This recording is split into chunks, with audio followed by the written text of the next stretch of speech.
The Spire of Echoes was a place where sound was solid and silence was a physical weight. Students at the academy did not just learn spells, they learned the geometry of existence. Elias was a student of resonant theory, his mind constantly occupied by the vibrational frequency of the universe.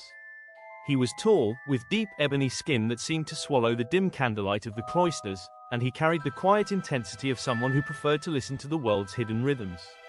Seraphina was a weaver of veils, a discipline that required both immense precision and a daring heart.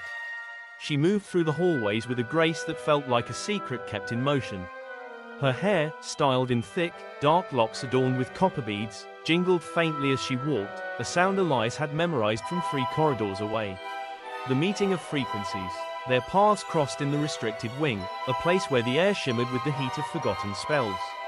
Elias was calibrating a tuning fork made of star iron, trying to harmonize with the building's foundation.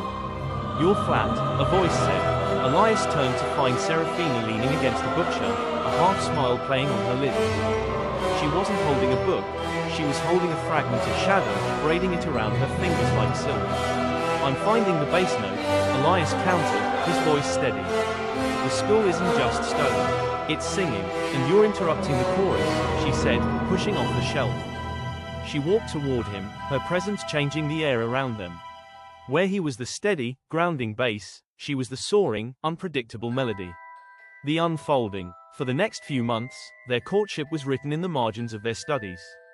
They began to meet in the observatory during the hour of whispers, the time just before dawn when the magic of the school was most potent. The shared language, Elias began to weave sound fields around them, creating pockets of absolute privacy where they could speak without the prying ears of the gargoyles.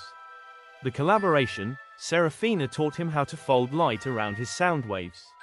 Together, they created aural sculptures, glowing, vibrating spheres that captured the essence of their conversations, suspended in the air like trapped lightning. It was during one of these sessions, beneath the vast, magically rendered sky of the observatory, that the transition from friendship to something deeper took hold. Seraphina was trying to manifest a memory into a physical form. It was difficult, a spell that required absolute vulnerability. She was struggling, her brow furrowed, the shadow in her hands flickering and threatening to dissipate. Elias reached out, placing his hands over hers. He didn't say a word. He simply hummed, a low, resonant frequency that vibrated through her skin and into her heart. It was a frequency of safety, of recognition.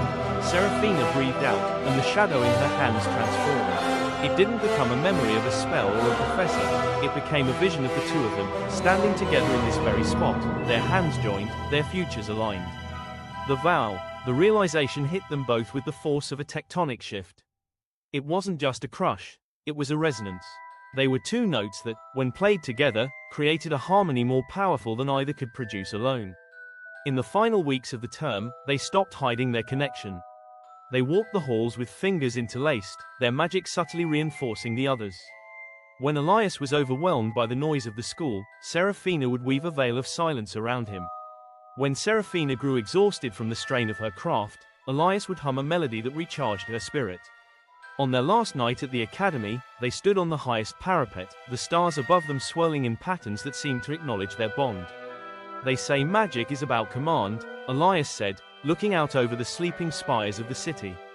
"But I think we found the only kind that matters." Seraphina leaned her head on his shoulder, the copper beads in her hair chiming softly in the night breeze. "And what kind is that?" "The kind that chooses to stay," he whispered. She turned to him, their faces illuminated by the soft, golden glow of their combined enchantments. In that moment, the entire Spire of Echoes went silent, as if the universe itself was holding its breath to witness the start of a song that would never end.